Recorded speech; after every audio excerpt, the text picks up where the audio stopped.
Bapak Ibu, pagi ini saya akan mempresentasikan penyebaran pemahaman dan penerapan pengalaman budaya positif kepada rekan sejawat di SMK Negeri 1 Lulus. Konsep inti budaya positif yaitu yang pertama perubahan paradigma belajar, disiplin positif, nilai kebajikan, kebutuhan dasar manusia, motivasi perilaku manusia, posisi kontrol guru, keyakinan kelas, dan segitiga restitusi. Berarti ada konsepnya ada 8 Pak Ibu yang akan kita pelajari pada budaya positif. Izin Nah, pembelajaran dengan paradigma baru. Pembelajaran dengan paradigma baru merupakan pembelajaran yang dirancang berdasarkan prinsip pembelajaran berdiferensiasi, sehingga para peserta didik belajar sesuai kebutuhannya berdasarkan tahap perkembangan sosiologi, teori psikologi modern untuk mewujudkan profil pelajar Pancasila. Kita tahu ada 6 profil pelajar Pancasila, yaitu yang pertama beriman dan bertakwa kepada Tuhan Yang Maha Esa, berkebinekaan global, bergotong royong, kreatif, bernalar kritis, dan mandiri. Nah, di sini Bapak Ibu berdiferensiasi ini maksudnya kita mengelompokkan siswa berdasarkan bakat dan minatnya. Artinya ketika kita mau memulai proses pembelajaran harus ada asesmen di awal pembelajaran. Artinya kita cari tahu dulu si siswa ini minatnya kemana. Nah, setelah itu baru kita kelompokkan berdasarkan minatnya. Contohnya misalnya seperti saya akan mengajarkan struktur atom. Nah, ketika saya mengawali proses pembelajaran, saya asesmen dulu semua peserta didiknya. Saya cari tahu dulu siswa ini dia sukanya bernyanyi. Saya boleh kasih pertanyaan-pertanyaan yang siapa di kelas ini yang hobinya bernyanyi seperti itu.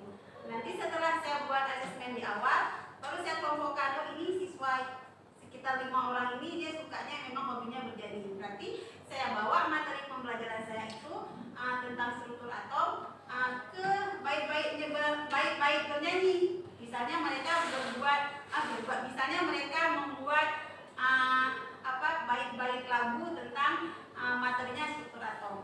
Nah, ada lagi siswa setelah saya lakukan asesmen, ada siswa yang dia sukanya menggambar. Nah, maka nanti saya berikan di kelompok kedua, dia membuat gambar-gambar model atom. Nah, seperti itu. Jadi intinya kita kelompokkan siswa-siswa tersebut berdasarkan bakat dan minatnya. Itulah maksud dari pembelajaran berdiferensiasi. Nah, ini ada miskonsepsi tentang teori kontrol. Ini ilustrasi guru mengontrol murid, ilusi bahwa semua penguatan positif, efektif, dan bermanfaat, ilusi bahwa kritik dan membuat rasa bersalah mampu menguatkan karakter, ilusi bahwa orang dewasa berhak memaksa. Itu miskonsepsinya Bapak Ibu. Pilihannya orang dewasa tidak berhak memaksa. Lanjut Bu. Pendekatan teori kontrol. Yang pertama ada stimulus respon, yang kedua teori kontrol. Ini ada pendekatannya. Kalau stimulus respon, realitas kebutuhan kita sama. Tapi kalau teori kontrol tidak. Realita kebutuhan kita berbeda. Yang kedua, semua orang melihat hal yang sama. Sedangkan teori kontrol, setiap orang memiliki gambaran yang berbeda. Yang ketiga, kita mencoba mengubah orang agar berpandangan sama dengan kita. Ini stimulus respon. Sedangkan teori kontrol, kita berusaha memahami pandangan orang lain tentang dunia. Tidak bisa kita paksa. Yang keempat, perilaku buruk dilihat sebagai suatu kesalahan. Sedangkan teori kontrol, semua perilaku memiliki tujuan. Meskipun kadang-kadang si siswa sebenarnya kalau kita lihat dia salah, tapi dia ada tujuan melakukan hal tersebut. Selanjutnya, orang lain bisa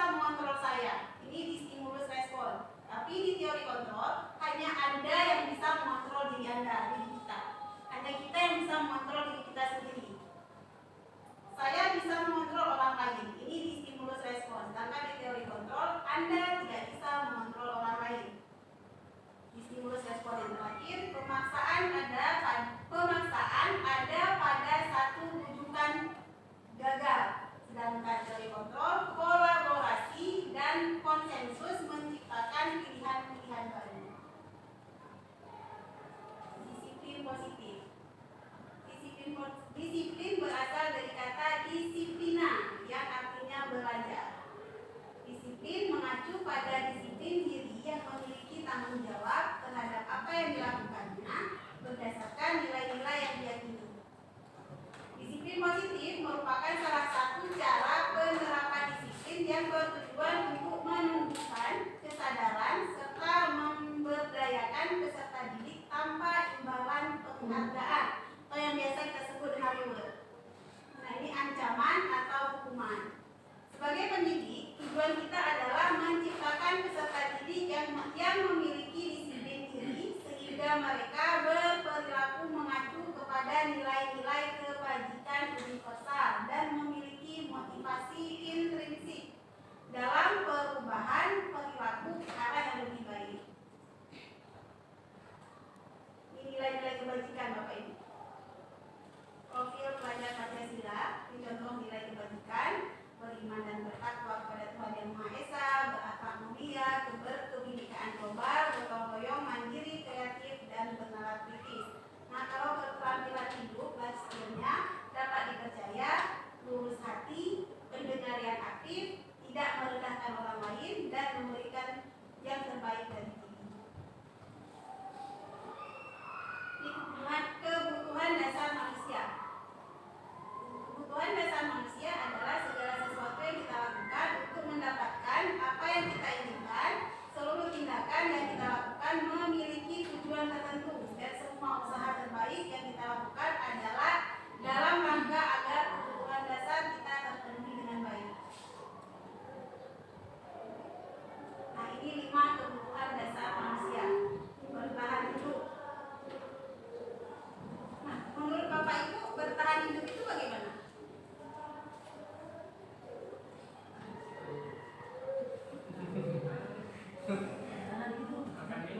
Bertahan hidup, makan minum. Nah, kalau beradaptasi termasuk tidak bertahan hidup? Termasuk ya. Biar aman, biar nyaman. Nah, yang kedua ada kasih sayang dan rasa diterima. Ini kalau si anak tidak merasakan rasa kasih sayang, rasa dia diterima di sekolah, nah ini juga berarti 5 kebutuhan dasar dia tidak terpenuhi. Salah satu saja dari kelima ini tidak terpenuhi, berarti tidak anak-anak belum memenuhi kebutuhan dasar manusia. Yang selanjutnya penguasaan. Nah, ini penguasaan juga menurut Bapak Ibu bagaimana salah satu contoh penguasaan? Berkuasa.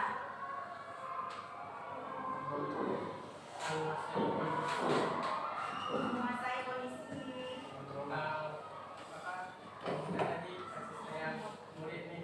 Menguasai kondisi muridnya, karena dia senang sedih, senang dan baik. Berarti guru harus tahu ya, bagaimana kondisi si siswa, sedang bahagiakah dia ya? Gimana? Bisa jadi.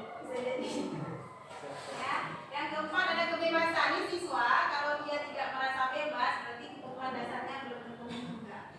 Nah, bebas di sini, bebas dalam arti kata masih ada batasan-batasan. Bebas dalam kontrol. Yang terakhir adalah kesenangan. Nah, si siswa ini kalau dia tidak merasa senang, berarti dia belum terpenuhi kebutuhan dasarnya. Nah, kelima ini harus terpenuhi baru si siswa atau manusia itu merasa kebutuhan dasar dia itu sudah terpenuhi. Jika kelima ini tidak, salah satunya saja tidak memenuhi, berarti tidak tercapai kebutuhan dasar dia. Nah, motivasi perilaku manusia ada ekstrinsik dan intrinsik. Nah, ekstrinsik ini dari luar untuk menghindari ketidaknyamanan atau hukuman.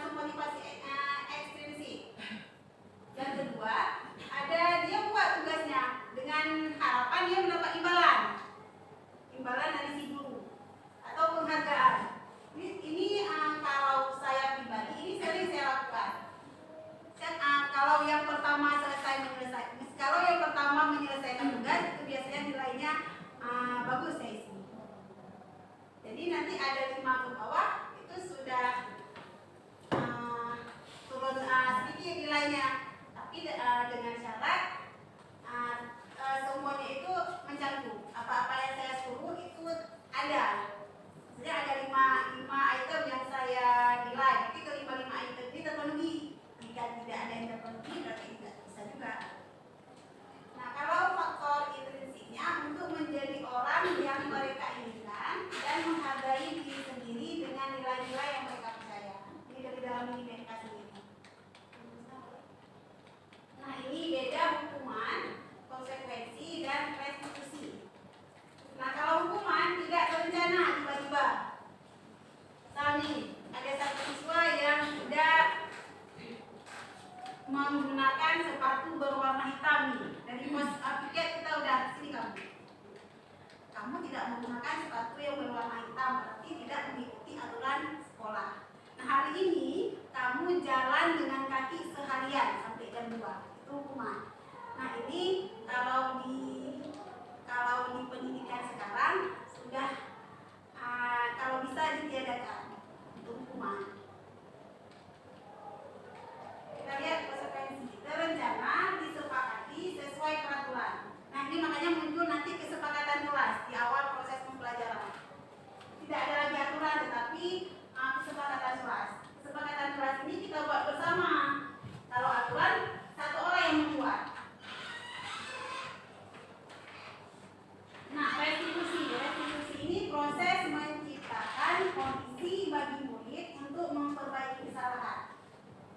Nah, ini seperti kasus tadi, jika ada satu siswa yang menggunakan sepatu tidak berwarna hitam. Ini berarti tanya dulu kenapa.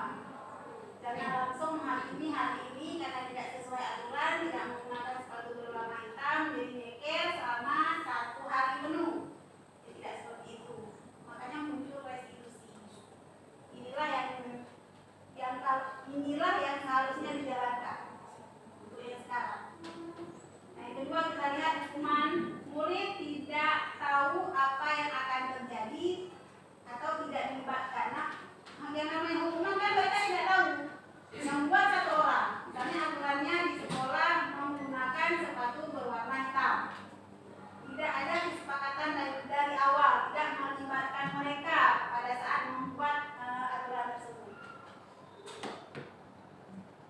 Nah, kalau konsekuensi, murid tetap dibuat tidak nyaman. Kalau restitusi, proses kolaborasi, artinya ada kerjasamanya, proses kolaborasi yang mengajarkan murid untuk mencari solusi sendiri. Nah, seperti tidak menggunakan sepatu berwarna hitam tadi, jadi kita yang tanya ke si anak, apa solusinya? Kamu tidak menggunakan sepatu berwarna hitam. Apa yang bisa ibu tawarkan ke kamu agar kamu tidak menggunakan lagi sepatu yang berwarna putih di sekolah? Ditanya ke mereka, apa yang mereka mau, jangan kita langsung. Ini karena tidak menggunakan sepatu warna hitam, jadi satu harian dulu. Ini biar sayang si anak.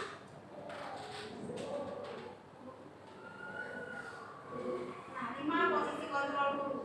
Yang pertama ada penghukum, pembuat rasa bersalah, teman,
lagi. Ya, tidak langsung menghakimi, yang paling ekstrim dia hukuman lebih, langsung mengejat harus menyingkir di sekolah, intinya yang sangat-sangat merugikan siswa. Dan yang terakhir ada posisi kontrol guru sebagai manajer. Ini kalimatnya, apakah kamu tahu kesalahanmu? Kira-kira bagaimana kamu memperbaiki kesalahan kamu? Jadi intinya kalimat-kalimat itu yang positif. Ini ada salah satu contoh posisi kontrol apakah saya, termasuk kemanakah kita. Ini Bapak Ibu, saya ajak Bapak Ibu untuk menjawab. Saya kecewa sekali dengan kamu. Termasuk dalam posisi kontrol mana ya? Tadi kan ada 5, kompleks Membuat merasa bersalah. Kan ada 5 nih. Membuat merasa bersalah. Balik ke soalnya. Saya kecewa sekali dengan kamu. Membuat merasa bersalah. Bu Dewi? Membuat merasa bersalah. Ya? Ya, membuat merasa bersalah. Ibu SMA 1 sudah belajar ya? Oke, kita lanjut, Bu. Yang kedua, kamu tidak pernah benar melakukannya. Ini apa?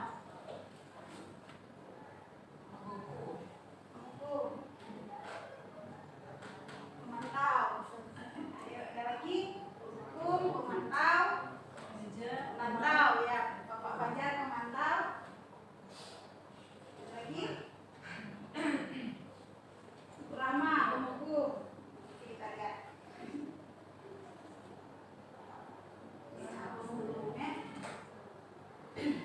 Yang ketiga, ayolah lakukan demi Bapak Ibu. Ya. Teman ya. Teman ya, sepakat ya, saya teman. Oke, lanjut Bu Rosna.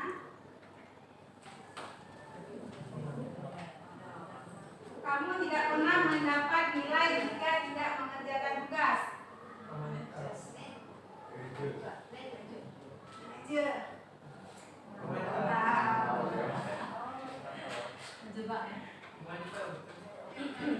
Nah, kita selesai ya, kita ke keyakinan kelas. Keyakinan kelas, mengapa keyakinan kelas? Bukan peraturan kelas. Ini sebenarnya ke kalimat tadi. Mengapa hukuman tidak kesepakatan kelas? Pembentukan keyakinan kelas bersifat abstrak, berupa pernyataan universal, dibuat dalam pernyataan positif, sedikit saja agar mudah diingat, sesuai dengan kondisi kelas dan sekolah sehingga mudah diterapkan. Dan yang terakhir, semua warga sekolah atau warga kelas dilibatkan saat membuat keyakinan kelas. Jadi tidak sendiri ya, tidak satu pihak yang membuat, tetapi melibatkan semua, maka akan muncul satu keyakinan. Nah, ini dia segitiga restitusi, suatu proses dialog yang dijalankan oleh guru agar dapat menghasilkan murid yang mandiri dan bertanggung jawab. Ini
tindakan yang salah. Berdasarkan prinsip setiap perilaku berupaya memenuhi suatu kebutuhan tertentu. Kalimat-kalimat yang bisa kita sampaikan, kamu pasti punya alasan mengapa melakukan hal itu. Padahal kamu bisa melakukan yang lebih buruk dari ini ya. Juga boleh. Kamu patut bangga karena telah melindungi sesuatu yang penting buatmu. Yang terakhir, kamu melakukannya karena mempertahankan sesuatu yang penting bagimu. Ini menanyakan keyakinan. Berdasarkan prinsip teori kontrol bahwa pada dasarnya kita termotivasi secara intrinsik, ada di dalam diri kita sendiri. Ini model pertanyaan yang bisa kita berikan. Apa keyakinan kelas kita? Nilai-nilai apa yang telah disepakati bersama?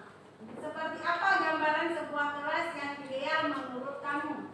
Kamu ingin menjadi orang seperti apa? Contoh penerapan segitiga restitusi.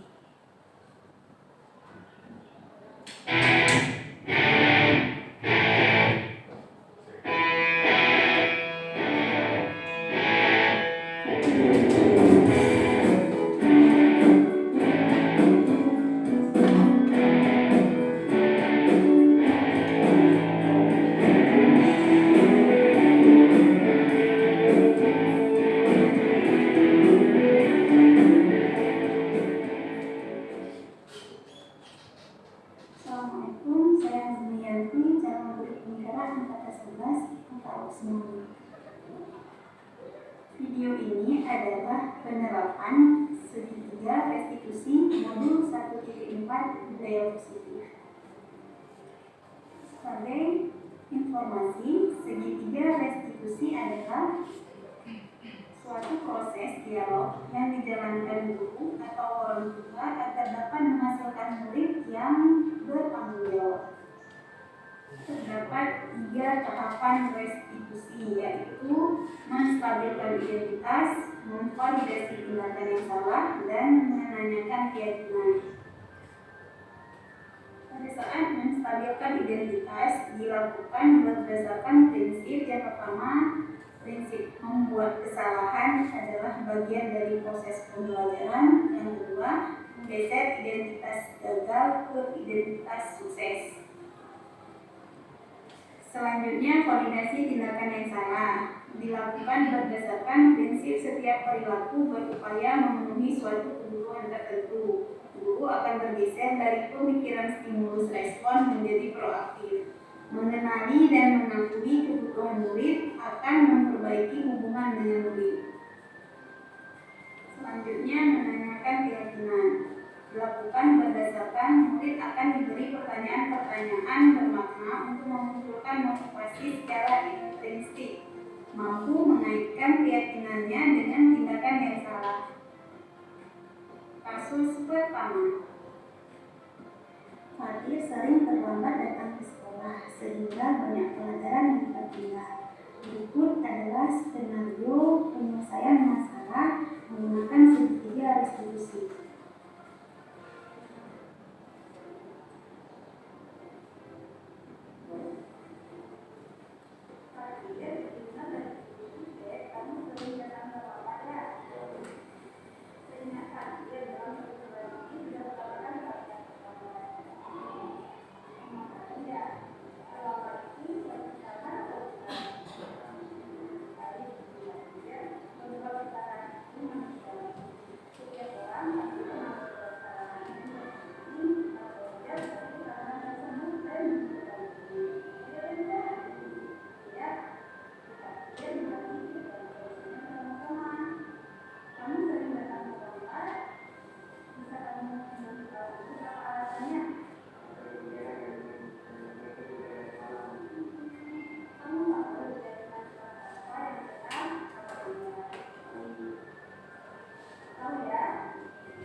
Ya, Assalamualaikum warahmatullahi wabarakatuh. Saya Fajar Munadi. Saya senang sekali diajak berdiskusi untuk menemukan solusi atas cara saya. Baik, ini tidak akan beredar lagi. Kasus kedua. Zeneta tidak terima pekerjaannya selalu dicontek oleh temannya. Ia marah dan tidak dapat menahan emosi. Berikut adalah skenario penyelesaian masalah menggunakan segitiga restitusi.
Baik, perkenalkan nama saya Yusuf. Saya dari kelas 10 IPA. Saya senang sekali diajak diskusi sama ibu untuk mengembalikan diri dari IPA atas perilaku kamu sama saya. Baik, cukup tidak bersabar dan dapat mengakhiri. Sekian, Assalamualaikum warahmatullahi wabarakatuh. Bapak Ibu, tentunya dalam penerapan program disiplin positif, hendaknya guru memiliki standar kepribadian, profesional, dan sosial yang baik, di mana guru mampu merefleksi dirinya dalam posisi kontrol saat ini. Bagaimana perjalanan dirinya sebagai among atau manajer yang menuntun murid-muridnya menjadi insan yang mandiri, merdeka, dan bertanggung jawab. Ini adalah standar nasional kita. Baiklah Bapak Ibu, itu saja presentasi dari saya. Semoga bermanfaat. Saya akhiri. Assalamualaikum warahmatullahi wabarakatuh.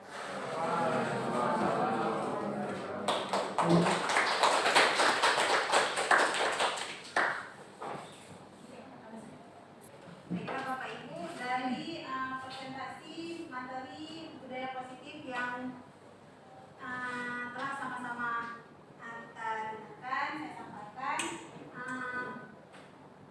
ada sedikit refleksi yang Bapak Ibu berikan. Boleh Bapak Ibu siapa yang ingin merefleksikan hasil dari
sebuah ilmu yang baru, tapi sebenarnya sudah biasa kita selesaikan temukan kondisi apa di dalam kelas, apalagi posisi sebagai wali kelas dan TK ya. Nah, tadi kita sama-sama sudah tahu tentang posisi kita sebagai guru itu ada hukum, apalagi sama-sama kita hukum pemantau, dan sampai ke manajer tadi Pak. Nah, dan di situ saya mengambil kesimpulan yang terbaik menurut saya yaitu posisi sebagai manajer. Dan ya yang saya harapkan setelah menerima menerima hasil diskusi ini, menerima pengetahuan baru ini, kita bisa sama-sama menerapkan pengetahuan baru ini di kelas. Oke, itu saja. Terima kasih. Terima kasih Bapak Fajar, sangat bagus refleksinya. Seperti itulah seharusnya memang sudah kita terapkan segitiga restitusi tersebut. Sebenarnya untuk kasus-kasus ini kalau dulunya guru BK, nah berarti sekarang kita juga memang harus terlibat. Nah, apalagi wali kelas serasa guru BK. Jadi memang harus bisa mengatasi setiap kasus siswa. Ada lagi Bapak Ibu untuk refleksinya? Oke, silakan Pak Razi.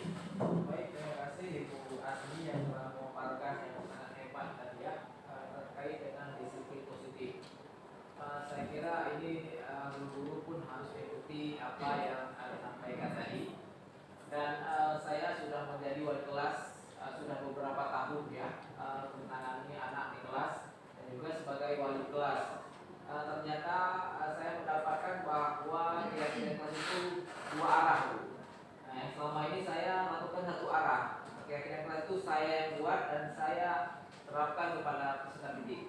Tapi yang saat tadi Ibu paparkan bahwa ternyata itu dua arah dan saling berkolaborasi dengan siswa.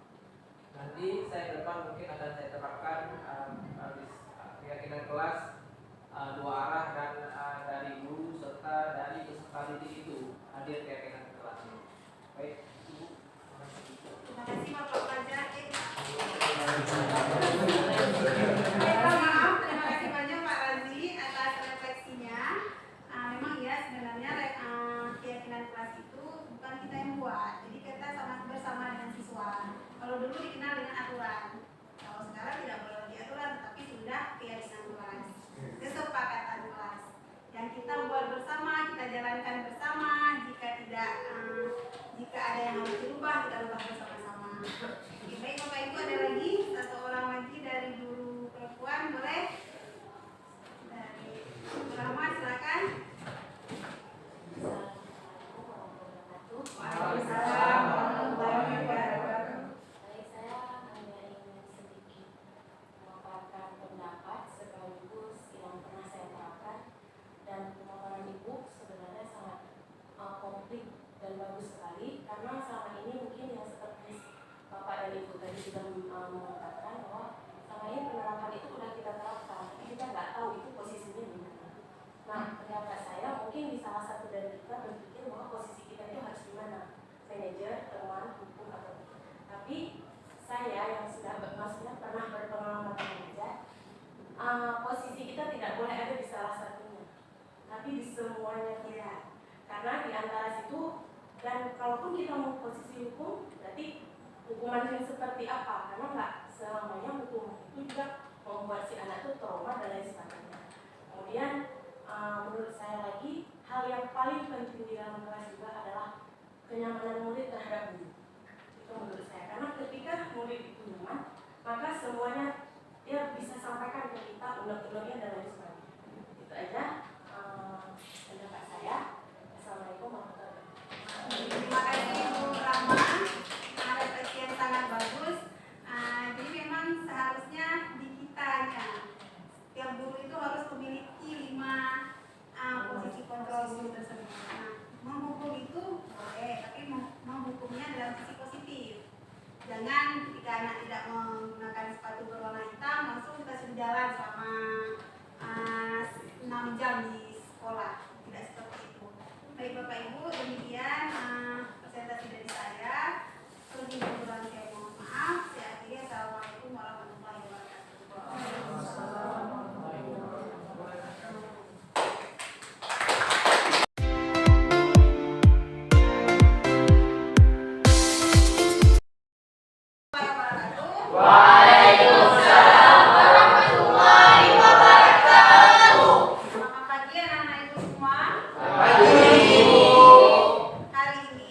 kita akan membuat kesepakatan kelas untuk kelas kita 10 bisnis digital.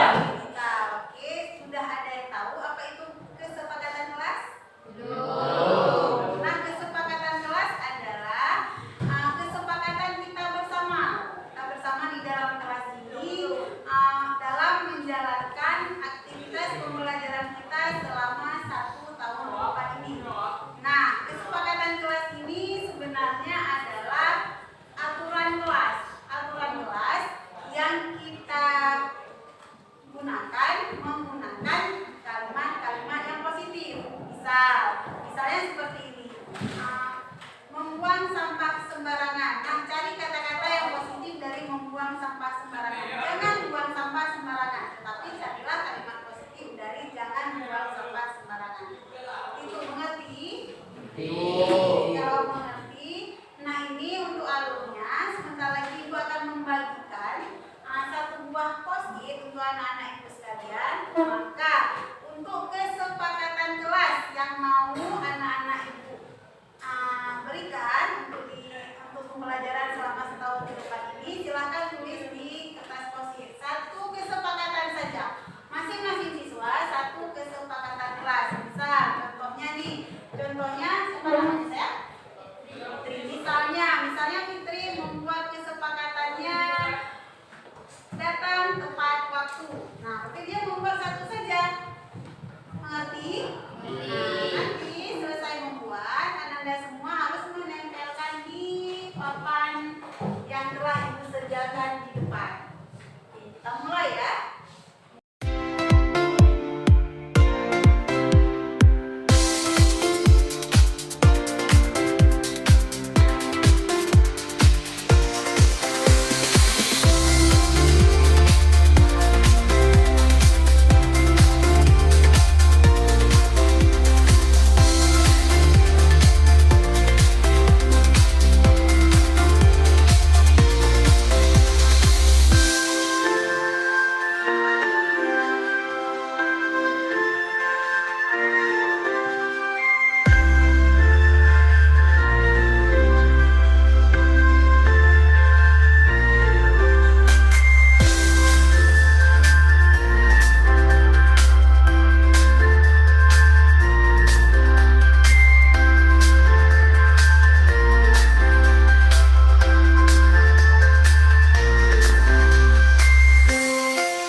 kelas 1 BD. Assalamualaikum, perkenalkan nama saya Muhammad Asy'ari Mubarak. Saya dari kelas XBD.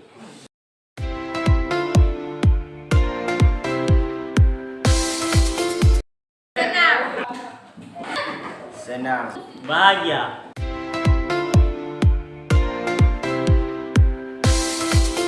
Penting. Sangat penting. Penting. Sangat penting.